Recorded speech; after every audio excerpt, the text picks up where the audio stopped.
ठीक है, चलो देखते हैं। कल तक कहाँ देखे थे, डायमेंशन देखे थे, डायमेंशन निकालते कैसे हैं। तो अलग अलग फिजिकल क्वांटिटी का डायमेंशन देख लिए थे।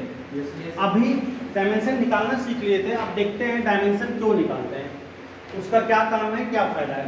तो application of dimension analysis, 3 application इसका देखेंगे जो पढ़ना है। फर्स्ट बात करेंगे तो पहला एप्लीकेशन लिखना, फिर इसको समझते हैं।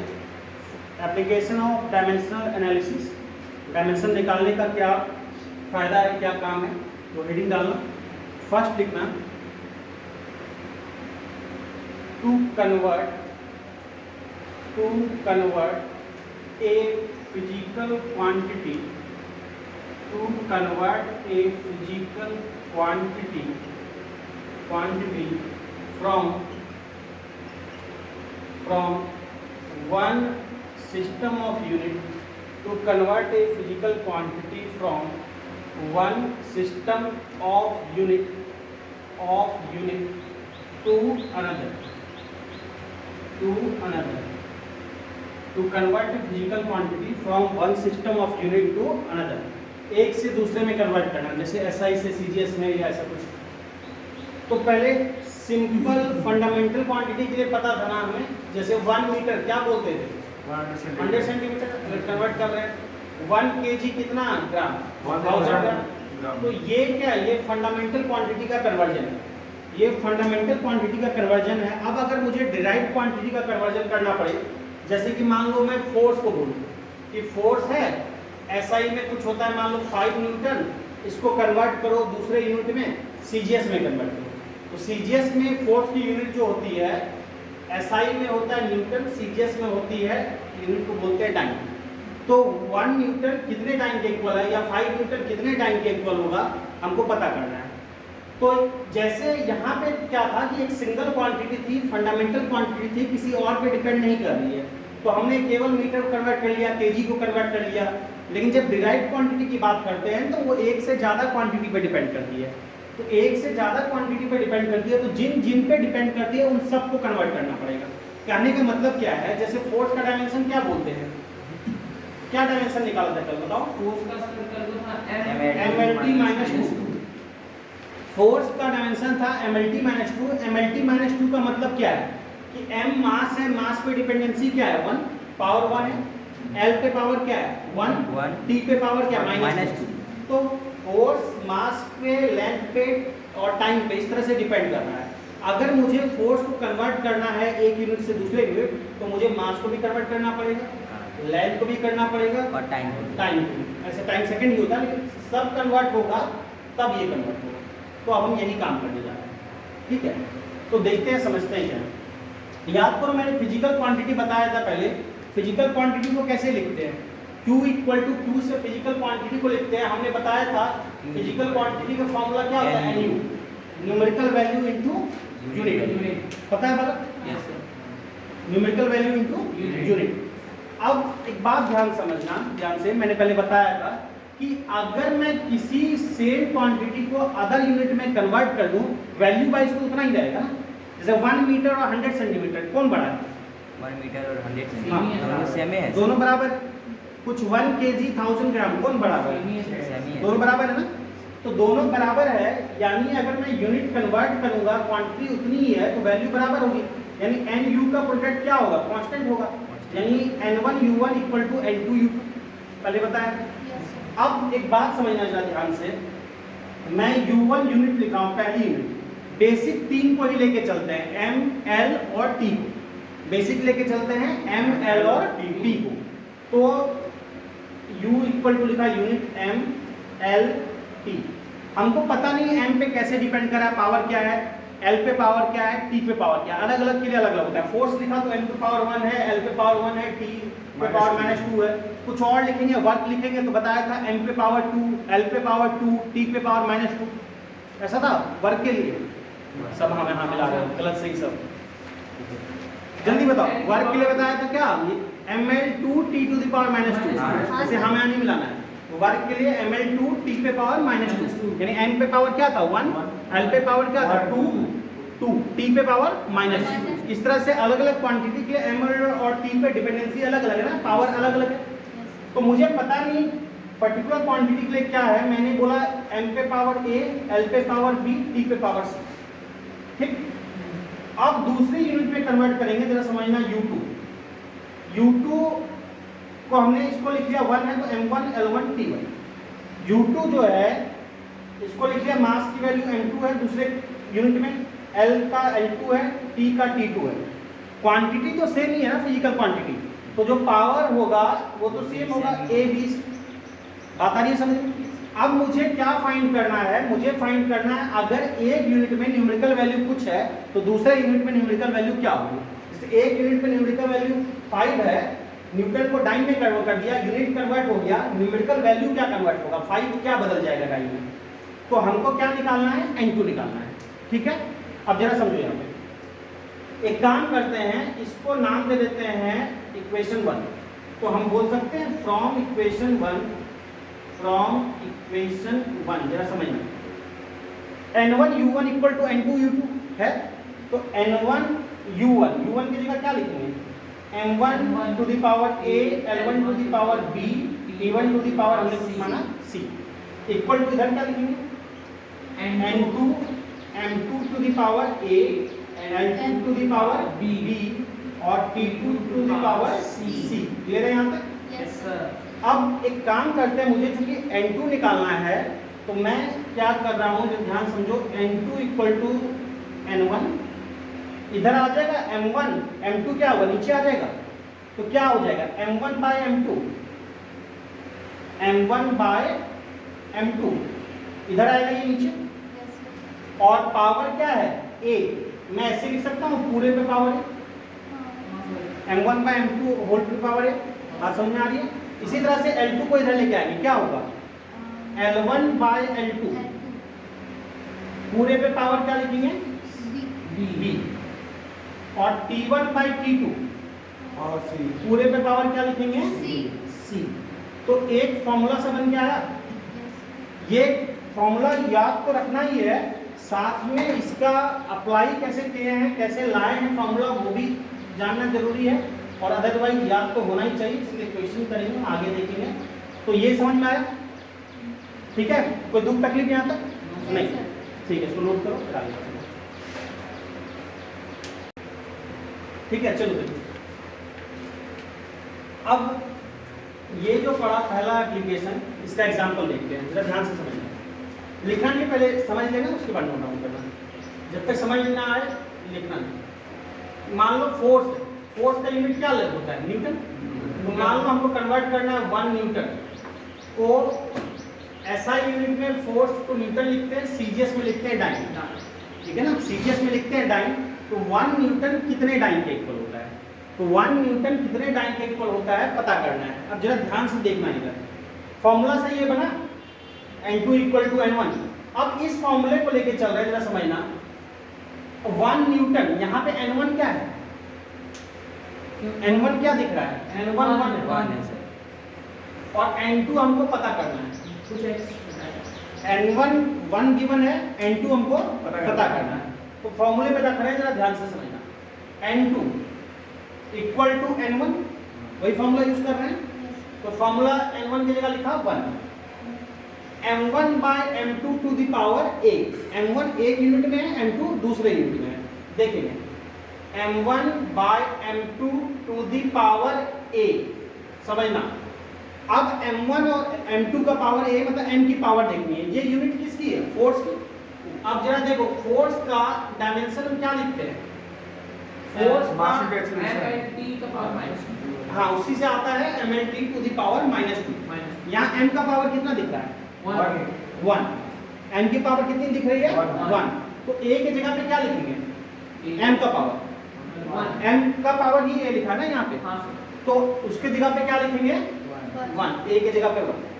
ठीक, दिक्कत होती है तो मैं यहाँ लिख देता हूँ, a की जगह पे हमने फॉर्मूले में क्या लिख दिया 1। l की पावर क्या है, देख के बताऊंगा, b।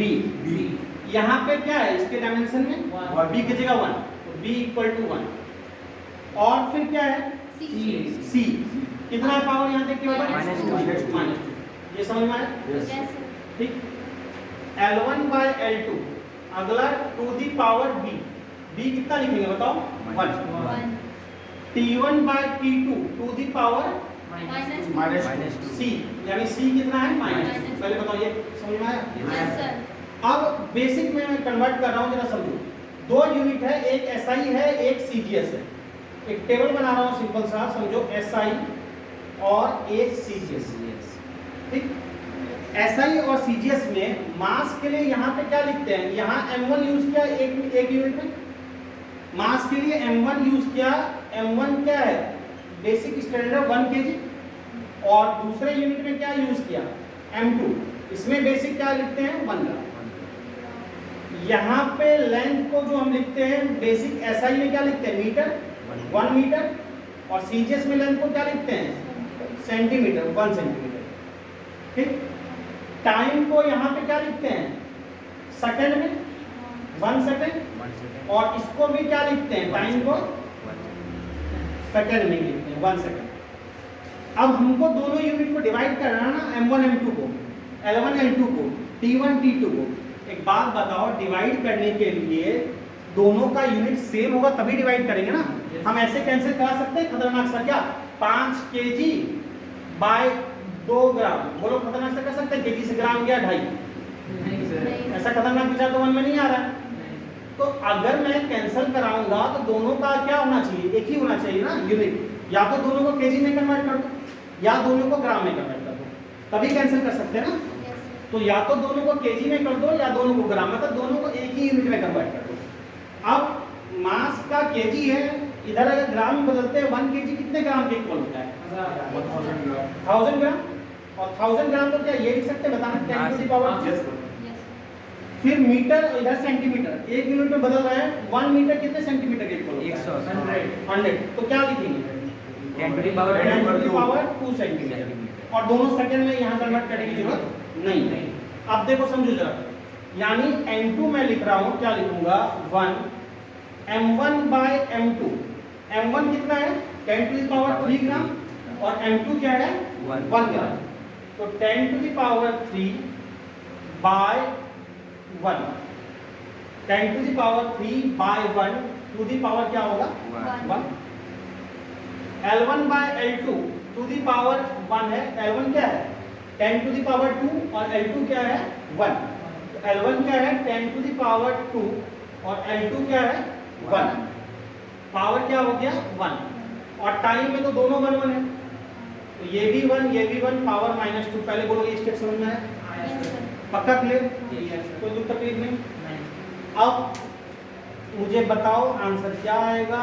N2 ये 1 × 10 to the power 3 × 10 to the power 2 और 1 की पावर -2 क्या होगा? 1 ही होगा। तो 10 to the power 3 × 10 to the power 2 आएगा। तो 10 to the power 3 × 10 to the power 2 कितना होगा? जरा बताओ। 10 to the power 5। यानी N2 की वैल्यू कितनी आई? 10 to the power 5। यानी जब न्यूटन को डाइन में बदलेंगे, और ये जो CGS में यूनिट है ना, जब हम मास को ग्राम बदल देते हैं, लेंथ को सेंटीमीटर और सेकंड सबको CGS में बदल दिया, तो ये जो हमारा वैल्यू आएगा वो CGS में आएगा। जैसे फोर्स को SI में kg मीटर पर सेकंड स्क्वायर को न्यूटन बोलते हैं, यहाँ पे ग्राम सेंटीमीटर पर सेकंड स्क्वायर को क्या बोलते हैं? डाइन। तो कितने डाइन के इक्वल आया? 10 to the power 5। आंसर हो जाएगा 1 न्यूटन = 10 to the power 5। पक्का क्लियर है? Yes sir. नोट करो। अब देखो 1 न्यूटन को डाइन में कन्वर्ट किया, तो इसका तरीका देखा जो आपका प्रोसेस से है। अगर एकेडमिक में आता है, स्कूल में आता है, तो फिर आप ऐसे ही करोगे, कोई दिक्कत नहीं है।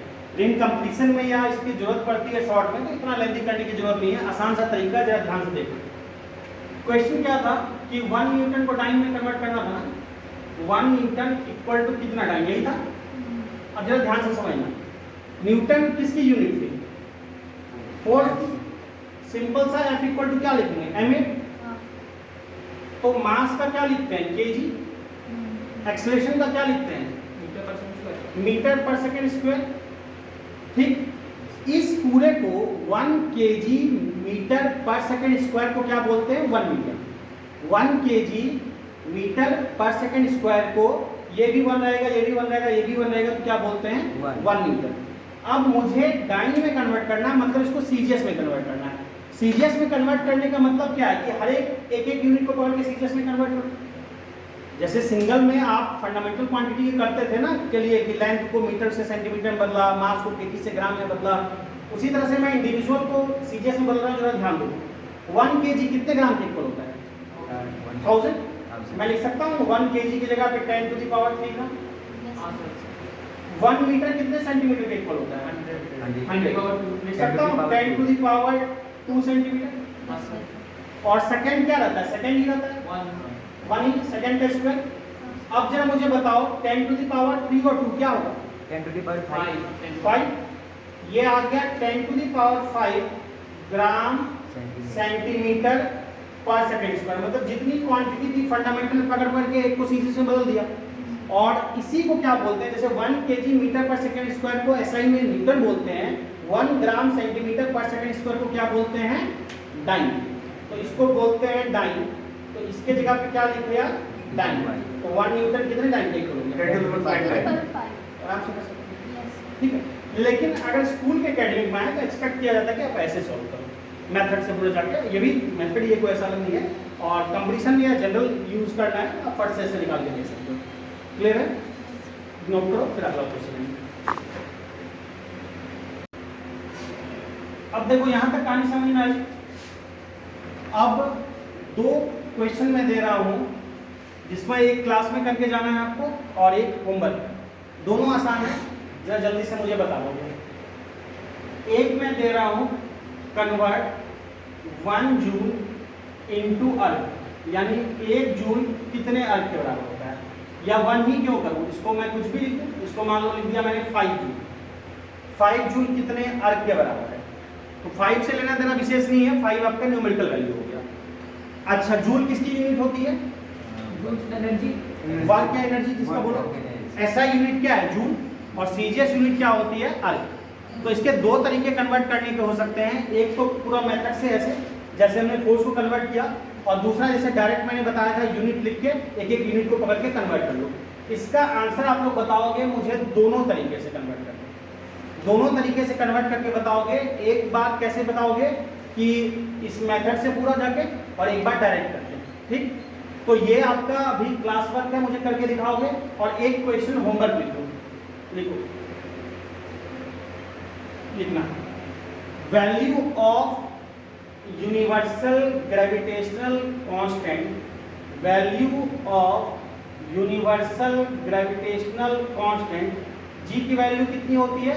6.67 into 10 to the power -11 newton metre square, देखा था कल, पर केजी स्क्वायर। ठीक, लिख लिए? लिखना convert it into CGS. Convert it into CGS unit. इसको सीजीएस में कन्वर्ट करो। ठीक है, इसको सीजीएस में कन्वर्ट करो। तो 2 हो गया। एक ये आपका क्लास वर्क अभी बता के जाओगे मुझे, और ये कल होमवर्क है, जरूर भूल जाना। ठीक है? ठीक है, चलो बताओ।